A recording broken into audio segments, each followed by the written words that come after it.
My brother-in-law accused me of stealing his $15,000 Rolex at his wedding reception in front of 100 guests, called the police on me, and started a social media campaign to destroy my reputation.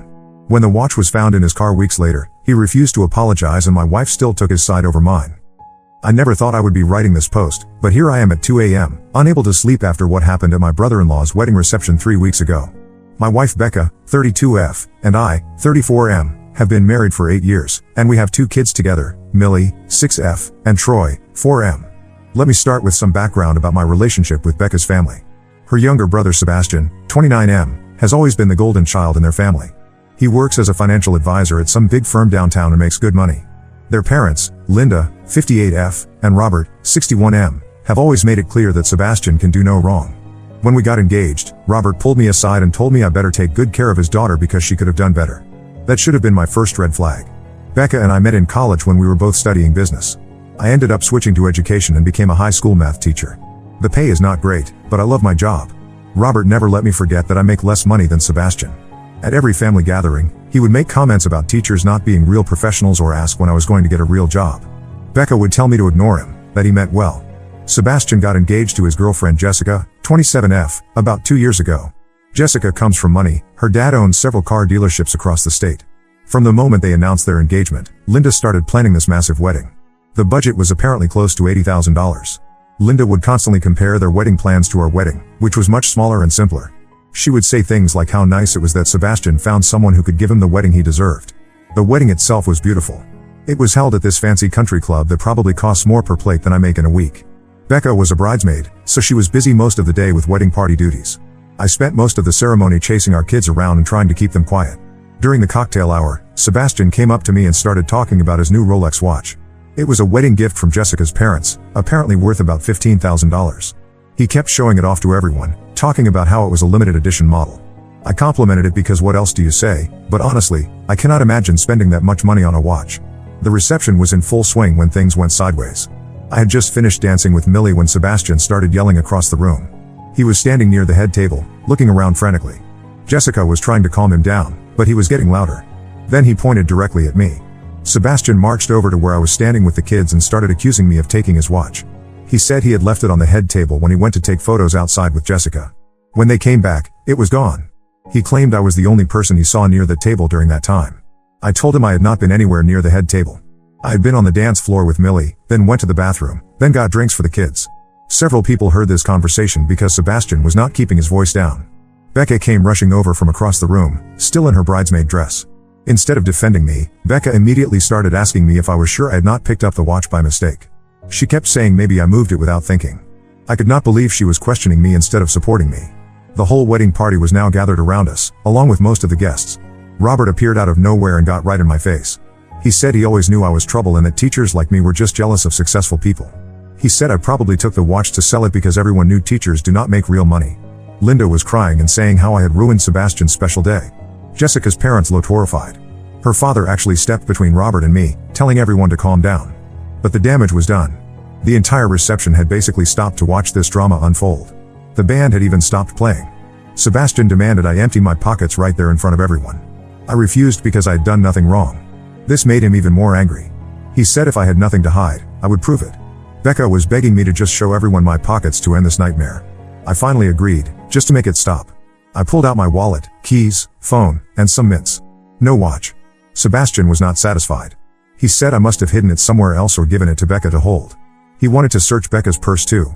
That was my breaking point. I told Sebastian he was out of line and that I was not going to stand there and be treated like a criminal at his wedding.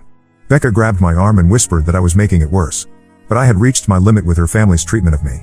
Robert called me pathetic and said a real man would not act this way if he was innocent. He said I was probably planning to pawn the watch to pay for my kids' school clothes. The entire room was watching this happen. I saw people recording with their phones. Millie started crying, and Troy was hiding behind my legs.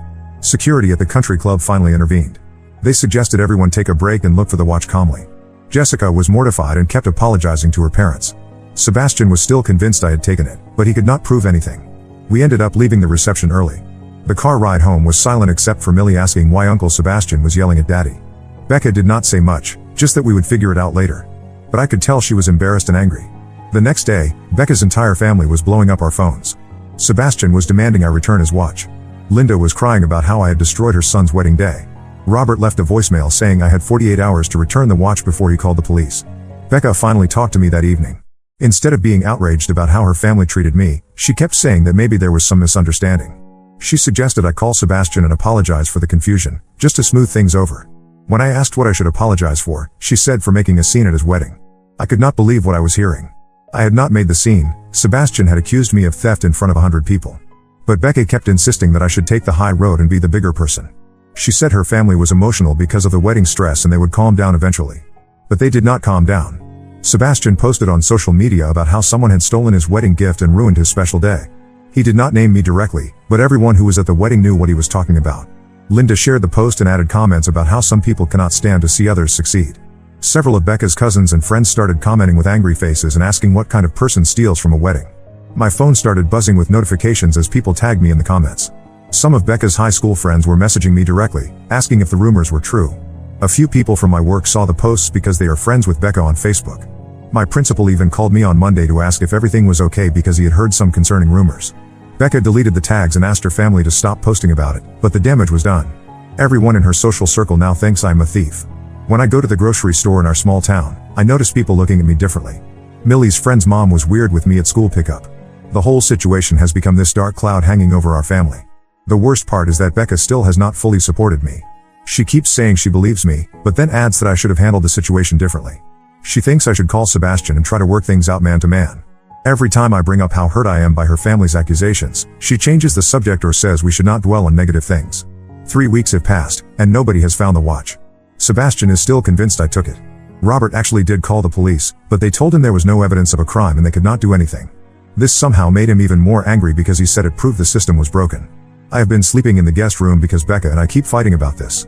She wants me to go to her family's Sunday dinners like nothing happened, but I refuse to sit at the same table as people who think I'm a thief. She says I am being stubborn and making the family situation worse by staying away. Last week, Millie asked me why we do not visit Grandma Linda anymore. I did not know what to tell her. Becca got upset with me for not having an answer ready. She said I was putting her in an impossible position between her family and her husband. I love my wife, but I am starting to see her differently. When push came to shove, she did not stand up for me. She believed her brother's accusation enough to ask me to prove my innocence in front of everyone. Even now, she acts like this is some minor family disagreement instead of a serious attack on my character. I do not know what to do anymore. Part of me wants to demand an apology from Sebastian and her parents before I will have anything to do with them again. But Becca thinks that will just make things worse. She keeps saying time will heal this situation, but I do not see how when her family still believes I'm guilty. How do I move forward from this? Am I wrong to expect my wife to defend me against false accusations from her family? Update 1: A lot has happened since my original post, and I wanted to update everyone who offered advice and support. The situation has gotten much worse, and I discovered some things that completely changed how I view this whole mess. First, the watch situation. About 2 weeks after my original post, Jessica's younger sister found the missing Rolex. It was in Jessica's car, wedged between the passenger seat and center console. Apparently, Sebastian had taken it off during the car ride to their hotel after the reception because it was bothering him, and it slipped down into the crack. When Jessica called to tell us they found it, I waited for the apology that never came. Sebastian sent a text message saying he was glad the watch turned up and that we could all move past this now. No apology for the accusations. No acknowledgement of what he put me through. Just a casual message like he was updating me about the weather. Becca was relieved and kept saying how great it was that everything worked out. When I pointed out that nobody had apologized to me, she said I should be happy the truth came out and not focus on grudges. She actually used the word grudges, like wanting an apology for being falsely accused of theft was somehow petty. Linda called the next day, but instead of apologizing, she launched into this speech about how the whole situation was unfortunate and how families need to stick together during difficult times. She never once acknowledged that they had wrongly accused me. She ended the call by inviting us to Sunday dinner like nothing had happened. Robert has not contacted me at all. According to Becca, he feels bad about what happened but does not know how to approach me. Becca keeps hinting that I should reach out to him first, which is absolutely not happening. But here is where things get really interesting. Remember how I mentioned that several people at the wedding were recording the confrontation with their phones? Well, one of Becca's cousins posted a video on TikTok. It was not the full argument, but it showed Sebastian pointing at me and yelling, and you could hear Robert calling me pathetic in the background. The video went viral in our local area. It got shared in several Facebook groups for our town and surrounding communities. People were commenting about how awful it was to accuse someone of theft at a wedding without proof. Some comments were supporting me, but others were taking Sebastian's side, saying I must have done something to deserve the accusation. This brought unwanted attention to our family. Local news picked up the story because social media drama involving wedding accusations was apparently newsworthy. They did not use our real names, but anyone who knew us could figure out who they were talking about. The news coverage was the breaking point for Becca. She blamed me for the whole thing becoming public, even though I had nothing to do with the video being posted. She said I should have kept my mouth shut at the wedding, and then none of this would have happened. When I reminded her that I was defending myself against false accusations, she said I made the situation worse by arguing instead of just going along with the search. This led to our biggest fight yet. I asked her point blank why she had not supported me from the beginning. Her answer shocked me. She said she knows her brother, and Sebastian does not usually make accusations unless he has good reason. She admitted that for a few days after the wedding, she actually wondered if I had taken the watch and forgotten about it. I could not believe what I was hearing. My own wife had doubted my innocence. When I asked her to explain this, she said Sebastian is usually very careful with his expensive things and it seemed weird that the watch would just disappear. She thought maybe I had moved it somewhere safe and forgot where I put it. The fact that she had doubted me, even briefly, felt like a betrayal. I asked her why she had never mentioned this before, and she said she did not want to upset me while we were trying to work things out with her family. But the damage was done. She had questioned my honesty, just like her family did. Our fights started happening more frequently. Becca would get defensive whenever I brought up how her family treated me. She kept saying I was dwelling on the past and not trying to move forward. When I pointed out that moving forward required acknowledgement and apologies that never came, she accused me of being unforgiving. The final straw came 3 weeks ago during another Sunday dinner invitation. Linda had called Becca directly this time, asking when I was going to stop punishing the family for an honest mistake. Becca relayed this message to me like it was reasonable. An honest mistake. That is what they were calling it now. I told Becca I was done pretending this was some minor misunderstanding. Her family had publicly humiliated me, damaged my reputation in our community, and caused problems at my job. The fact that they found the watch later did not erase what they had done to me. Becca's response was to pack up the kids and go to her parents' house for the weekend without me. She said she needed space to think about our marriage because I was becoming bitter and resentful. She took Millie and Troy on Friday after school and did not come back until Sunday night. When she returned, she had clearly been coached by her family. She came home with this whole speech about how marriages require compromise and forgiveness. She said her parents were worried about our relationship and thought we might benefit from taking a break from each other. I asked her if she was suggesting a separation, and she said maybe some time apart would help me get perspective on what was really important. She said she could stay with her parents for a few weeks while I figured out whether I wanted to save our marriage or keep holding on to anger. The way she phrased it made it clear that she saw me as the problem. I was the one who needed to change, not her family who owed me apologies. I was the one who needed perspective, not her family who had falsely accused me of theft. That conversation happened 5 days ago. Becca packed bags for herself and the kids and moved back to her parents' house. She said it was temporary, just until I was ready to work on our marriage properly. But I know what this really is. Her family wants me gone, and she is going along with it rather than standing up for her husband. I have spoken to the kids twice since they left. Both calls were awkward because Becca was obviously listening in the background. Millie asked when Mommy and Daddy were going to live in the same house again. I did not have an answer for her. Yesterday, I got a text from Sebastian. He said he heard Becca and the kids were staying with their parents and wanted me to know that nobody in the family wanted our marriage to fail. He said if I was willing to let bygones be bygones, we could all move forward as a family. Bygones be bygones. Like he had not accused me of theft in front of 100 people.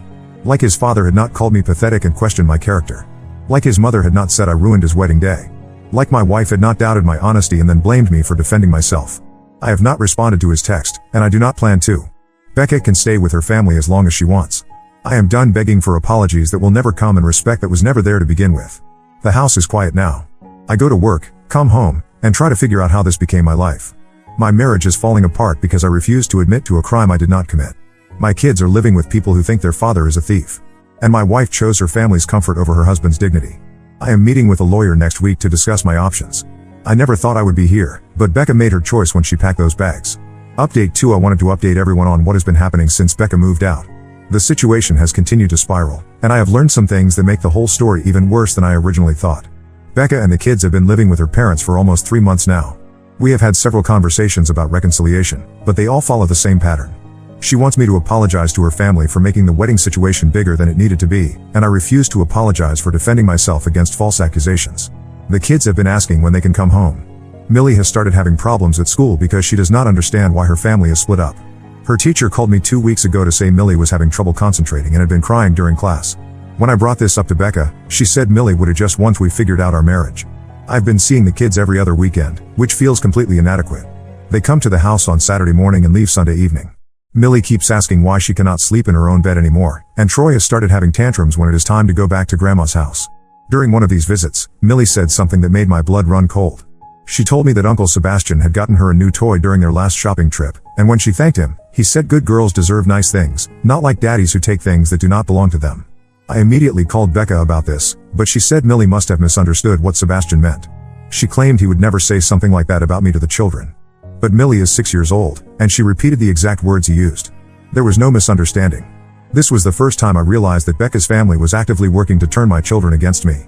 I started paying closer attention to things the kids would say when they came home from their weekends with me. Troy mentioned that Grandpa Robert told him that some daddies do not know how to take care of their families properly.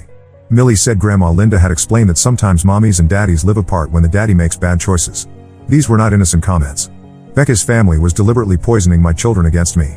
When I confronted Becca about this, she became defensive and accused me of paranoia. She said her family loved the kids and would never try to turn them against their father. But she could not explain why the kids were coming home with these specific messages about bad daddies and bad choices. Our marriage counseling sessions were not going well either. The counselor kept trying to get Becca to see that her family's behavior was inappropriate, but Becca would just repeat that they were good people who made a mistake. She refused to acknowledge that publicly accusing someone of theft was more than just a mistake. During our fourth session, the counselor asked Becca directly whether she believed I had stolen the watch. Becca hesitated before answering, which told me everything I needed to know. She said she believed me now, but there was doubt in her voice.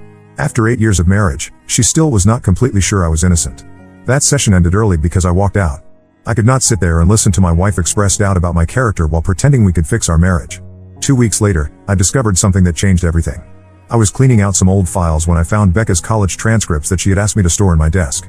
While putting them away, I noticed something odd about the dates. Becca had always told me she graduated in December of our senior year because she had extra credits. But according to her transcripts, she actually graduated the following spring, same as me.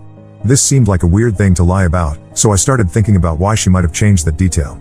Then I remembered something. Becca had spent that spring semester studying abroad in Europe.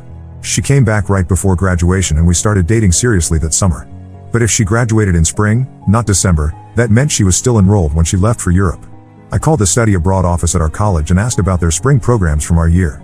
After some digging, they confirmed that Becca had been enrolled in a semester program in Italy. But here is the part that made my heart sink. The program was for students who were taking a break from their regular studies, not for students who had already graduated. When I confronted Becca about this discrepancy, she broke down and admitted she had lied about when she graduated. She said she had been struggling with her class's senior year and needed the extra time to finish her degree. She was embarrassed about it and thought it was easier to say she graduated early. But that was not the real bombshell. While she was confessing about the graduation lie, she also admitted something else. During her semester in Italy, she had gotten involved with someone there. It was not serious, she said, just a fling with another American student in the program. She swore it ended before she came back and that it meant nothing compared to what we had together. But she had never told me about it in 8 years of marriage. I had to find out by accident while looking through old transcripts. This revelation came at the worst possible time. I was already struggling with trust issues because of how she handled the watch situation. Now I discovered she had been lying to me about other things throughout our entire relationship. When I asked why she never told me about the guy in Italy, she said it happened before we were really serious and she did not think it mattered. But we had talked about our past relationships many times over the years, and she had always acted like I was her first serious boyfriend. The combination of her doubting me about the watch and lying about her past made me realize that I did not really know my wife at all. The person I thought I married apparently had no problem keeping secrets and questioning my honesty while hiding her own. Our next counseling session was brutal. I brought up both the Italy situation and her continued doubts about the watch. Becca broke down crying and said she never meant to hurt me. She claimed the lies were just about embarrassing things from her past that did not affect our marriage. But the counselor pointed out that trust is fundamental to marriage, and Becca had demonstrated a pattern of dishonesty and disloyalty. She had hidden important information from me while simultaneously questioning my character when her family attacked me. Becca begged me not to give up on our marriage. She said she would do anything to fix this, including standing up to her family about their treatment of me.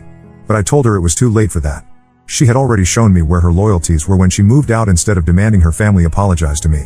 The final straw came last week when I picked up the kids from my weekend visit.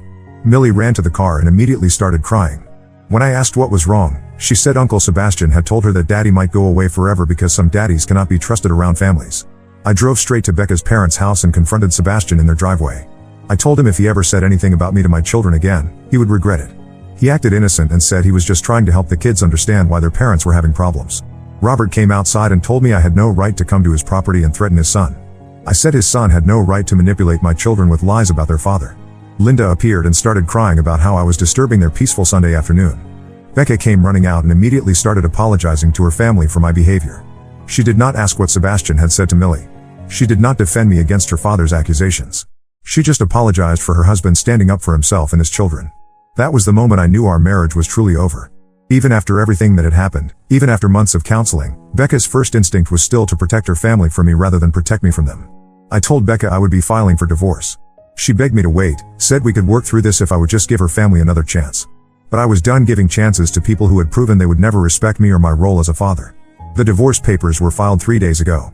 Becca called me crying, saying she never thought it would actually come to this. She said she loved me and wanted to save our marriage, but she could not understand why I would not forgive her family for one mistake. One mistake. Even now, she still does not get it. Her family's behavior was not a mistake. It was a deliberate pattern of disrespect and manipulation that she enabled and defended for months. I have filed for joint custody of the kids, but I am also requesting that any visitation with Becca's family be supervised until they can prove they will not continue trying to turn the children against me. My lawyer says we have a good case given the evidence about their inappropriate comments to Millie and Troy. The house feels empty, but it also feels honest. I would rather be alone than live a lie with someone who will never truly have my back when it matters. Update 3. This will be my final update on this situation. The divorce was finalized 2 weeks ago, and I wanted to share how everything wrapped up for anyone who has been following this story. The custody battle was more complicated than I expected. Becca's family hired an expensive lawyer and tried to argue that I was an unfit parent because of my behavior during the wedding incident. They actually submitted the viral TikTok video as evidence that I had an anger management problem. My lawyer was prepared for this.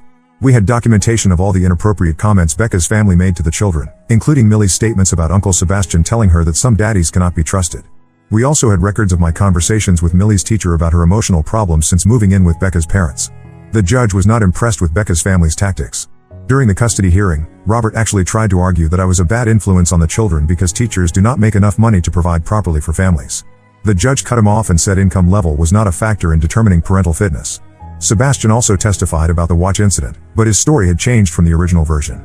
Now he claimed he never directly accused me of theft, just asked if anyone had seen his watch. But we had the video evidence of him pointing at me and yelling, so his new version did not hold up. The final custody arrangement gave me joint custody with alternating weeks. Becca was not happy about this because it meant the kids would be away from her parents' house half the time. She had gotten used to having her family help with childcare and discipline. More importantly, the judge included a provision that Becca's parents and Sebastian could only have supervised visits with the children for the first 6 months. They had to complete a co-parenting class that included sections on not disparaging the other parent before the supervision requirement would be lifted. Linda cried in the courtroom when this decision was announced. Robert looked like he wanted to argue with the judge, but his lawyer kept him quiet. Sebastian acted like the whole thing was unfair and that I was using the legal system to get revenge on their family. Becca tried to appeal the custody decision, but her lawyer advised against it. The supervised visitation requirement was actually lenient given the evidence we presented about their behavior toward the children. The first few weeks after the divorce were difficult. Millie had trouble adjusting to going back and forth between houses. She kept asking why mommy and daddy could not just live together like before. Troy was too young to understand what divorce meant, but he could sense the tension during exchanges. Becca and I tried to keep things civil for the kids' sake, but it was hard.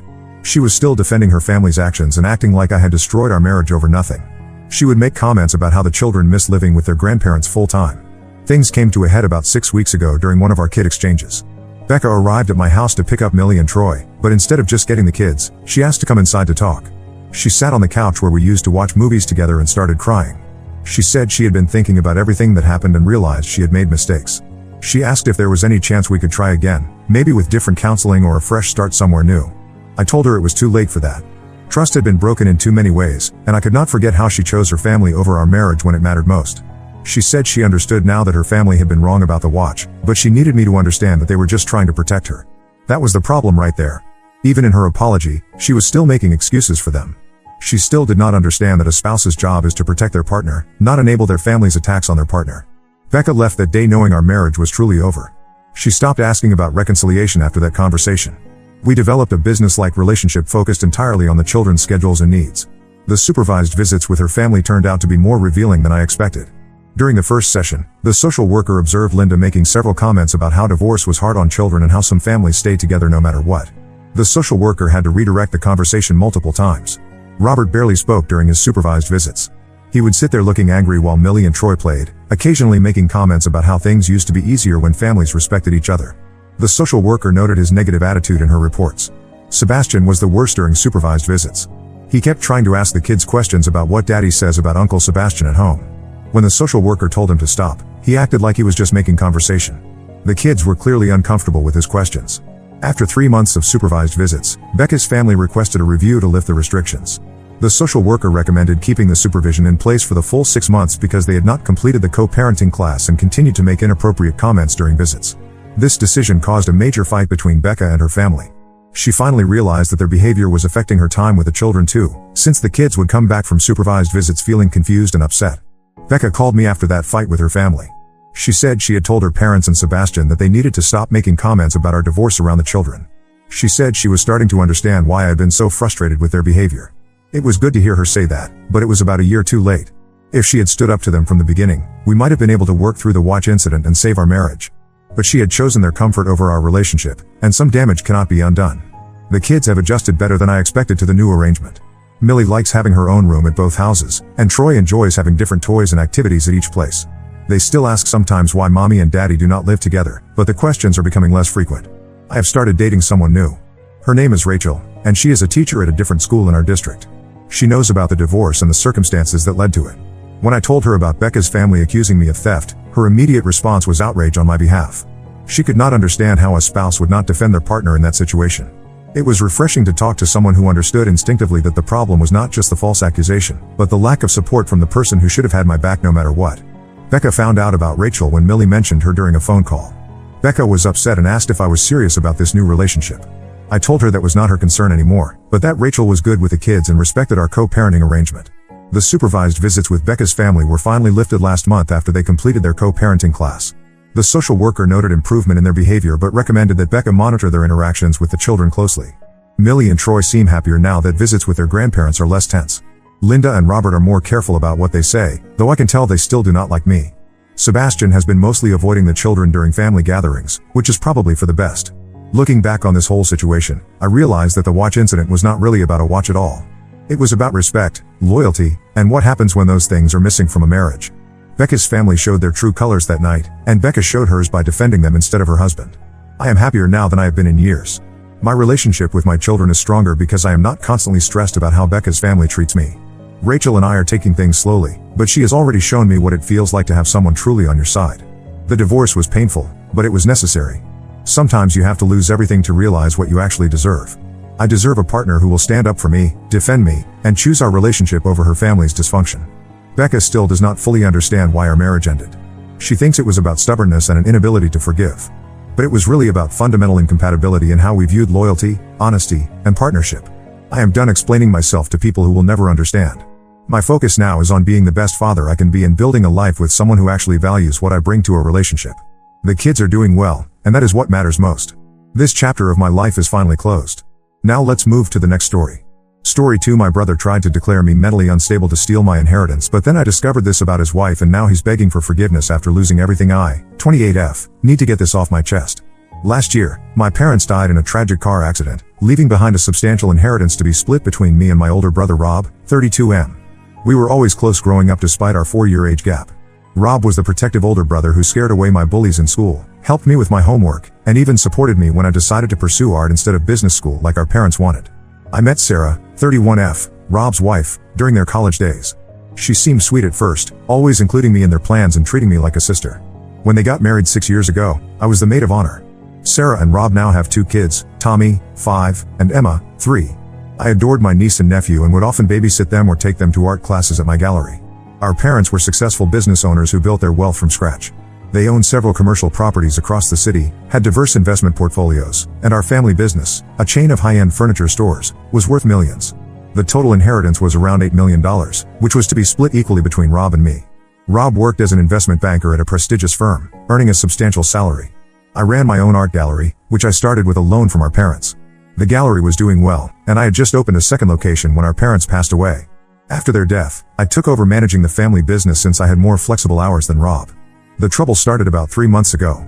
Sarah began showing up at my gallery unannounced, usually during closing time. She would bring coffee and act concerned about how I was coping with our parents' death. At first, I appreciated her concern. But then she started making subtle comments about money. She would mention how expensive private school was for Tommy and Emma, or how they needed a bigger house in a better school district. One time she directly said, "It must be nice to be single with no responsibilities. You can use your inheritance for anything you want." I brushed these comments off, thinking she was just stressed about their finances. Then she started questioning my business decisions. When I hired 2 new managers for our furniture stores, she told everyone I was spending money recklessly. When I donated some of our parents' old furniture to a charity, something they did regularly, she accused me of giving away family heirlooms. Sarah would often bring up how the family business should be run by Rob since he had a finance background. She ignored the fact that I had worked part-time in our parents' stores throughout college and knew the business inside out. Our parents had specifically mentioned in their will that they wanted both of us involved in running the business. The situation escalated when I received a certified letter from the court. Rob was filing for conservatorship over me, claiming I was mentally unfit to manage my inheritance. I felt like someone had punched me in the gut. The brother who had always protected me was now trying to take everything away from me. His petition included evidence of my supposed mental instability. They had screenshots of text messages I sent Rob late at night saying I missed our parents and couldn't sleep. There were photos of me crying uncontrollably at the funeral. They even used a picture of me talking to our parents' portrait in my office, something I did when I needed to feel close to them. I later discovered that Sarah had been secretly recording our conversations when she visited me. She had footage of me getting emotional while going through our parents' old photos, or getting angry when discussing a difficult client. Everything was taken out of context to paint me as unstable. The worst betrayal was from Dr. Anderson, our family doctor who had known us since we were kids. Rob had convinced him to write a statement suggesting I needed psychiatric evaluation. Dr. Anderson later admitted that Rob had shown him selected videos of me grieving and claimed he was worried I might harm myself. What broke my heart was finding out that Rob had been planning this for months. He had consulted with his lawyer right after our parents' funeral, gathering evidence while pretending to be my supportive brother. All those times he checked on me, brought me food, or helped with the business, he was just building his case. I hired Amanda, a tough lawyer who specialized in estate disputes. During our investigation, we uncovered the real reason behind their scheme. Despite Rob's high salary, he and Sarah were drowning in debt. They had a massive mortgage on their house, expensive car payments, credit card debt, and hefty private school tuition fees. They had been counting on getting my share of the inheritance to bail them out.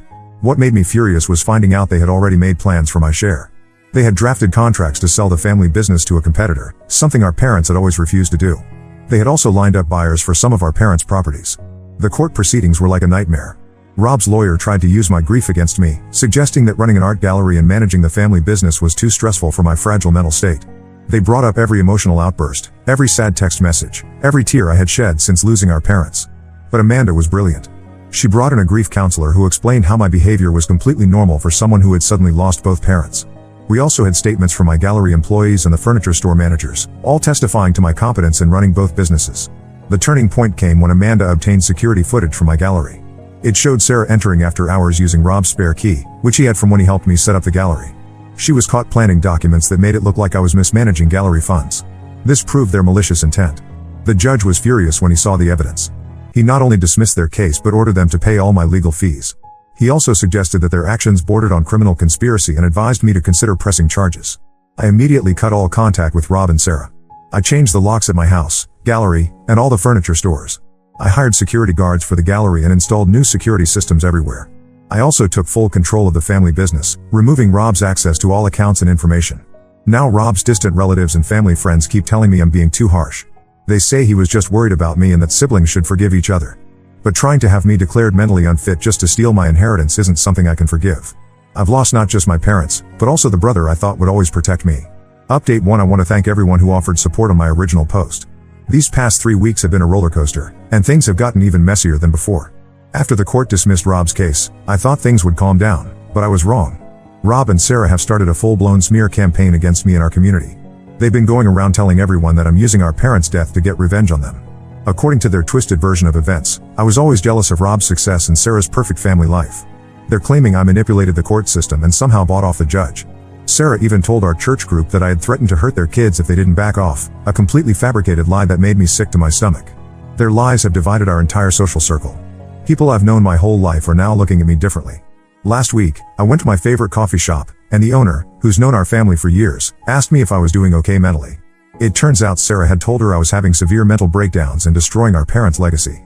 After the court case, I had installed security cameras in both my gallery and home, mainly because I didn't trust Sarah. My instincts were right. The cameras caught her trying to break into my gallery twice. The first time was at 2 a.m., just days after the court ruling.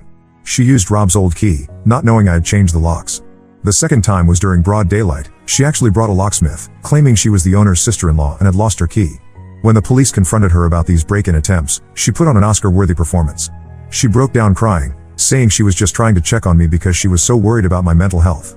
She claimed I had been sending her concerning messages, completely false. I had blocked both her and Rob on everything. The police didn't buy her act, especially after seeing the security footage, and issued her a warning. But the biggest shock came from our Aunt Clara. She's our mom's sister and has always been close to both Rob and me. She called me last week, clearly upset, and asked if we could meet. Over coffee, she revealed something that made my blood run cold. 6 months before their accident, Rob had tried to convince our parents to change their will in his favor. According to Clara, Rob had gone to our parents with a PowerPoint presentation about why he should have majority control of the family business. He claimed I was too irresponsible and artistic to handle business matters. He brought up how I had changed my college major from business to art, suggesting it showed my lack of commitment. He even had a whole slide about how having a family made him more stable and reliable. Our parents had flat out refused, telling him they trusted both of us equally and that my creative vision had actually helped modernize their furniture designs. They also reminded him that I had successfully started and expanded my gallery while helping with the family business. Clara had kept quiet about this because Mom asked her to, not wanting to cause problems between us siblings. But after seeing what Rob tried to do to me, Clara felt I needed to know the whole truth. The most recent development involves Rob's professional life. Remember how I mentioned he worked as an investment banker? Well, it turns out he had been embezzling money from his company to maintain their lavish lifestyle. During their annual audit, his employers discovered irregular transactions and launched an investigation. They found that Rob had been manipulating accounts to funnel money into his personal expenses. The company fired him immediately and is considering pressing charges. Now Rob and Sarah are facing serious financial troubles. They've had to put their $1.2 million house on the market. Their kids, Tommy and Emma, have been pulled out of their expensive private school. Sarah had to sell her designer handbag collection, and they've listed both their luxury cars for sale. The fallout has been severe. Several family members have been calling and texting me, pressuring me to help them financially. They keep saying, think about the children and Tommy and Emma shouldn't suffer for their parents' mistakes. My cousin Lisa actually suggested I should buy their house and let them live in it rent-free until they get back on their feet. These are the same people who, just weeks ago, believed Sarah's lies about my mental health without even asking for my side of the story. The same ones who gave me concerned looks at family gatherings and whispered behind my back about how unstable I seemed. Now they expect me to bail out Rob and Sarah? I'll be honest, sometimes when I think about Tommy and Emma, my heart aches. They're innocent in all this, and I love them dearly. Last week, Tommy's teacher, who's a friend of mine, told me he's been asking why he can't come to art classes at my gallery anymore. But I know I can't help them without enabling Rob and Sarah's behavior. They need to face the consequences of their actions. My gallery is doing better than ever, and the family business is thriving under my management. I've maintained my distance from Rob and Sarah, focusing instead on honoring our parents' legacy through hard work and honest business practices. Some people might think I'm being cold-hearted, but I believe I'm doing the right thing by standing my ground. I've learned that sometimes the people who should love and protect you the most are the ones capable of causing the greatest harm. But I've also learned that I'm stronger than I ever thought possible. I won't let their attempts to destroy me succeed. Update 2: the situation with Rob and Sarah has taken a completely unexpected turn. Last week, Sarah reached out to me through a burner email account, asking to meet privately. She claimed she had important information I needed to know. Against my better judgment, I agreed to meet her in a public cafe, but I brought my lawyer Amanda with me just to be safe. What Sarah revealed during our meeting left both me and Amanda stunned. The whole scheme to have me declared mentally unfit wasn't Rob's idea at all, it was Sarah's from start to finish. She broke down crying, admitting that she had manipulated Rob into going along with her plan by showing him their mounting debts and playing on his fears about their children's future. The truth is far worse than I imagined. Sarah confessed they're over $2 million in debt, but not because of their lavish lifestyle like we all thought. Sarah has a severe gambling addiction that she's managed to hide for years. She had been gambling away their savings and taking out loans in Rob's name. She even admitted to stealing and selling some of my mother's jewelry that Rob had kept for sentimental value. Her addiction started small, online poker games while the kids were napping. But it escalated quickly. She began visiting casinos while claiming to be at yoga classes or mom group meetings. She maxed out their credit cards and opened new ones in Rob's name. When that wasn't enough, she took out personal loans using forged documents with Rob's signature. Rob apparently only discovered the full extent of their debt when his company's investigation revealed everything. The embezzlement I mentioned in my last update? That was actually Sarah too. She had figured out Rob's work passwords and had been transferring company funds to cover her gambling losses. Rob had no idea until the company confronted him with evidence. Sarah's confession didn't stop there. She admitted to being the one who spent months gathering evidence of my supposed mental instability. She was the one who edited our conversations to make me sound unstable. She even deliberately provoked me into emotional reactions so she could record them. The whole thing about me threatening their kids? She made that up because she knew it would turn people against me. The most shocking part was learning that Sarah had been planning this even before our parents died. She had already consulted with a lawyer about ways to contest the will, assuming our parents would leave everything to Rob since he was the oldest. When she found out about the equal split, she started working on the mental instability angle. Rob has now filed for divorce after discovering Sarah's deception. He tried to contact me through our cousin Jane, sending a long letter explaining his side of things. According to him, he only went along with Sarah's plan because she convinced him I was having a mental breakdown and needed intervention. She had shown him heavily edited videos of me grieving, making it look like I was talking to myself and acting erratically. He claims he genuinely believed he was trying to protect both me and our parents' legacy. He wrote about how Sarah would come home crying, telling him she was worried I might hurt myself. She apparently told him the conservatorship was the only way to ensure I got the help I needed while protecting the family assets. Part of me wants to believe him. The brother I grew up with would never willingly hurt me like this. But another part of me knows that whether he was manipulated or not, he still chose to try to have his own sister declared mentally unfit. He still sat in that courtroom while his lawyer tried to destroy my reputation. He still watched me suffer and said nothing. Sarah is now facing criminal charges for the embezzlement and fraud. She's looking at significant jail time, and Rob has filed for full custody of their children. She's begging me not to press charges for the break-in attempts at my gallery, saying she needs to be there for her kids. But after everything she's done, I can't find it in my heart to show her mercy. Rob keeps trying to apologize, saying he'll spend the rest of his life making it up to me. He's offered to sign away any claim to our parents' business and properties. He says he doesn't care about the money anymore, he just wants his sister back. But I'm not sure there's any coming back from this kind of betrayal. The hardest part is knowing that Tommy and Emma are caught in the middle of all this. They're too young to understand why their family is falling apart. Rob has asked if they can still come to art classes at my gallery, saying they miss their aunt. But I'm not ready for that. The wound is still too fresh. Update 3: These past 6 months have given me complete clarity about the whole situation. A lot has happened since my last update, and I want to share where things stand now. Rob and Sarah's divorce was finalized last month. Sarah pleaded guilty to fraud and embezzlement charges. She received a 3-year prison sentence but will likely serve only 18 months with good behavior.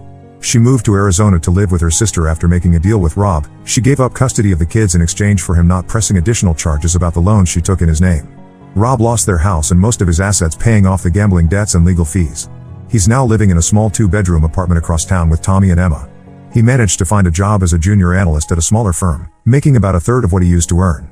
His reputation in the financial sector is pretty much destroyed, and he's lucky to even have this job. He hasn't stopped trying to reconcile. Every month, like clockwork, he sends handwritten letters talking about how much he regrets his actions and how he misses his little sister. Last week, he even sent our old childhood photos and the friendship bracelet I made him when I was 10. He's also been sending Tommy and Emma's art projects and school reports, probably hoping to soften my heart through the kids. Some of his letters actually made me cry. He wrote about how he lies awake at night thinking about how he betrayed me, how he let Sarah manipulate him into hurting the one person who had always looked up to him. He mentioned specific memories, like when he taught me to ride a bike, or when he stayed up all night helping me finish my art school application. But then I remember how he sat in that courtroom, trying to take everything away from me, and my heart hardens again. The family business has grown significantly under my sole management. I've opened 3 new furniture stores and modernized our entire inventory system. The profits are up by 40% compared to last year. My art gallery has also expanded. I now have 4 locations across the city and am planning to open 2 more next year. Our extended family is still divided over the situation. Aunt Clara and a few others stand firmly by my decision to maintain distance. They've seen firsthand how much Rob's betrayal affected me and respect my need for space. But others, especially the older generation, keep pushing for reconciliation. They bring up Rob at every family gathering, talking about how well he's doing as a single dad and how much he's changed. Last month, I ran into Tommy at the mall. He's now 6 and looks so much like Rob did at that age. He saw me first and ran over, asking why I don't come to see them anymore. It broke my heart, but I managed to have a brief, friendly conversation before excusing myself. That night, Rob sent another emotional email about how Tommy came home crying because he missed his aunt. I'll admit, sometimes I miss the brother I thought I had. I miss being an aunt to Tommy and Emma. I miss the family dinners and weekend gatherings. But then I remember the security footage of Sarah breaking into my gallery, the court documents declaring me mentally unstable, the whispers and stares from people who believe their lies. Some betrayals cut too deep to heal. People tell me family should always forgive, that holding on to anger only hurts myself. Maybe they're right. But trying to have me declared mentally unfit, attempting to steal my inheritance, and destroying my reputation in the community, these aren't small mistakes that deserve easy forgiveness. Sometimes protecting your peace means keeping toxic people out of your life, even if they're family. I'm sharing this final update to close this chapter of my life. My businesses are thriving, I've built a strong circle of trusted friends, and I've found peace in my decision. Sometimes the family you choose is more important than the one you're born into.